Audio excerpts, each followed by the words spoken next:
இன்றைக்கி இந்த வெயிலுக்கு வத்தல் இட போகிறோம். அதுக்கு 1 கப்பு சாபுதானா, அதாவது ஜவ்வரிசியாக, மாவு ஜவ்வரிசியாக எடுத்துக்க போகிறோம். இதை நல்லா கழுவி ஊற வச்சுக்கலாம் ஒரு 2 hours. ஒரு 2லேருந்து 3 வாட்டி நல்லா வாஷ் பண்ணிக்கலாம் மாவு ஜவ்வரிசியை. இப்போ இதை முழுகிற அளவு தண்ணி ஊற்றினா போதும். நல்லா முழுகிற அளவு ஊற்றியாச்சு. இது ஒரு 2 hours ஊறட்டும். ஃப்ரெண்ட்ஸ், நம்ம ஜவ்வரிசியை நல்லா கழுவி 2 மணி நேரம் ஊற வச்சோம் இல்லையா, இதை ஒரு மிக்சி ஜாரில் போட்டு அரைச்சி எடுத்துக்கலாம். இதை நல்லா அரைச்சி எடுத்துகிட்டு வந்துடலாம். அதுக்குள்ளே ஒரு கடாயோ இல்லை பெரிய குண்டானோ அடி கனமான பாத்திரத்தை எடுத்துக்கலாம். இப்போ 1 கப்பு ஜவ்வரிசி எடுத்திங்கன்னா அதுக்கு 7 கப்பு தண்ணி ஊற்றிக்கணும். 1 கப்பு ஜவ்வரிசிக்கு 7 கப்பு தண்ணி ஊற்றிக்கலாம். இது தண்ணி கொதிக்கிட்டோம். இப்போ இதுக்கு தேவையான அளவு உப்பு போட்டுக்கலாம். இது கல் உப்பு போட்டால் பிரச்சனை இல்லை, இது கொதிக்கும் போது கரைஞ்சிரும். இது கொதிக்கிட்டோம். தண்ணி கொதிக்க ஆரம்பிச்சாச்சு. நம்ம அரைச்சி வச்சோம் இந்த சாபுதானா இதுவை ஊற்றிடலாம். ஜவ்வரிசியை தண்ணி ஊற்றி அரைச்சி எடுத்துருக்கேன். மொத்தம் 7 கிளாஸுக்கு இதில் கொஞ்சமும் ஊற்றி அரைச்சிருக்கேன். இதில் ஊற்றிக்கலாம். இப்போ இதை நல்லா கலந்துக்கலாம். எப்பயுமே நம்ம ஃபஸ்ட் டைம் செய்கிறோன்னா எந்த டிஷ்ஷுமே எந்த ரெசிபியுமே கொஞ்சமான அளவு போட்டு செய்யணும். நல்லா வந்துச்சுன்னா அதுக்கப்புறம் நம்ம நிறைய செஞ்சுக்கலாம். இது நல்லா கிளறிட்டே இருக்கலாம். ஒரு 15லேருந்து 20 நிமிஷத்துக்குள்ளே இந்த நம்ம வத்தல் செய்கிறதுக்கு இந்த ஜவ்வரிசி மாவு ரெடி ஆகிடும். இது நல்லா கலக்கி விட்டுட்டே இருக்கலாம். இது நல்லா வேகட்டும். நம்ம ஜவ்வரிசி வச்சோம் இல்லையா, அது நல்லா வெந்துருச்சு. இப்போ இதில் கொஞ்சமாக பெருங்காயம் போட்டுக்கலாம், ஒரு 1/2 ஸ்பூன். சீரகம் 1 ஸ்பூன் போட்டுக்கலாம். சில்லி ஃப்ளேக்ஸ், அதாவது காஞ்ச மிளகாவை நல்லா தூள் பண்ணி போட்டுக்கலாம்.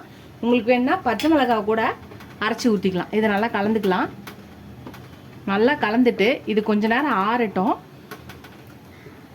ஒரு 5 நிமிஷம் ஆறுனா போதும். அதுக்கப்புறம் எடுத்து நம்ம வத்தலை ஊற்ற ஆரம்பிச்சிடலாம்.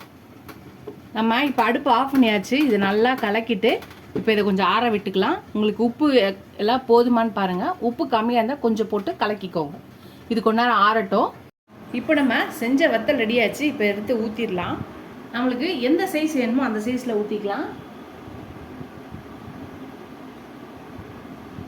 இது கடகடன்னு ஊற்றிடணும். டக்கு டக்குன்னு இது திக்காயிடும்.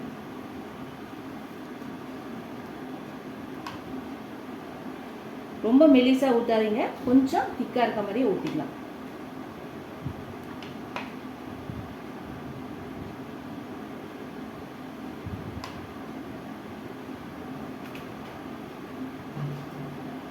அவ்வளோதான் ஃப்ரெண்ட்ஸ், நம்மளோட வத்தல் எல்லாம் ரெடி ஆயிடுச்சு. நம்ம ஊற்றி முடிச்சாச்சு. இதை நல்லா காய வச்சு 2 நாள் உள்ளேயே இருந்தால் காயும்.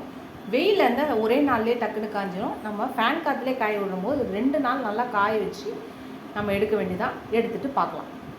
ஃப்ரெண்ட்ஸ், நம்ம ஜவ்வரிசியில் செஞ்சோம் இல்லையா, நல்லா சூப்பராக காஞ்சிருச்சு. 2 நாள் தான். முதல் நாள் நம்ம உள்ளே வச்சு இது பண்ணோம். அதுக்கப்புறம் ஒரு நாள் வெயிலில் வச்சு எடுத்தோம். சூப்பராக காஞ்சிருச்சு. 2 நாளில் வெயிலில் வச்சு எடுத்துடலாம். இப்போ இதை வறுத்து பார்த்துடலாம். கடாயில் எண்ணெய் ஊற்றி வச்சுருக்கேன். இப்போ இதை போட்டுடலாம். போட்டு பார்த்துடலாம். நல்லா சூப்பராக வந்துருச்சு. இப்போ திருப்பி போட்டுக்கலாம். இப்போ இதை எடுத்துடலாம். நல்லா ஃப்ரை ஆகிடுச்சு. எடுத்துடலாம். இதே மாதிரி எல்லாத்தையும் போட்டு எடுத்துக்கலாம். அடுத்தது போடலாம்.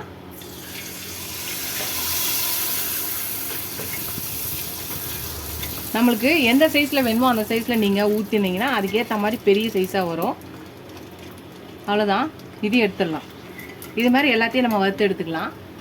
இது நல்லா பெருசாக ஊற்றிருந்தேன், அதனால எவ்வளோ பெருசாக வந்திருக்கு பாருங்கள். கொஞ்சம் லைட்டாக உடஞ்சிடுச்சு. அப்பளெல்லாம் வறுத்தாச்சு பாருங்கள். நல்லா நொறுக்குனா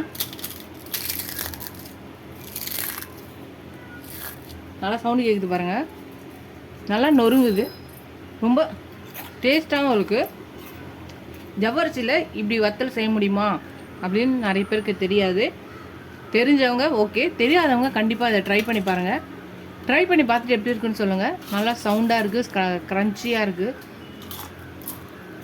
நல்லா சவுண்ட் வருது பாருங்கள்.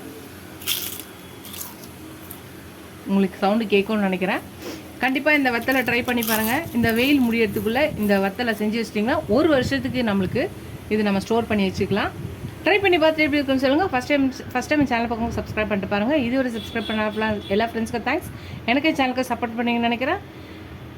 இது மாதிரி நீங்கள் எனக்கு எவ்வளோ சப்போர்ட் பண்ணுறீங்களோ, சப்ஸ்கிரைப் பண்ணி லைக் பண்ணி கமெண்ட் பண்ணிங்களோ அவருக்குள்ள என்கரேஜிங்காக இருக்கும், சப்போர்ட்டிங்காக இருக்கும். இந்த மாதிரி புது ரெசிபிஸ் கூட எனக்கு ரொம்ப ஹெல்ப்ஃபுல்லாக இருக்கும். அப்போ தான் எனக்கு கொஞ்சம் என்கரேஜ்மெண்ட்டாக இருக்கும். இதோட அடுத்த வீடியோவில் பார்க்கலாம். டாடா பாபா ஃப்ரெண்ட்ஸ்.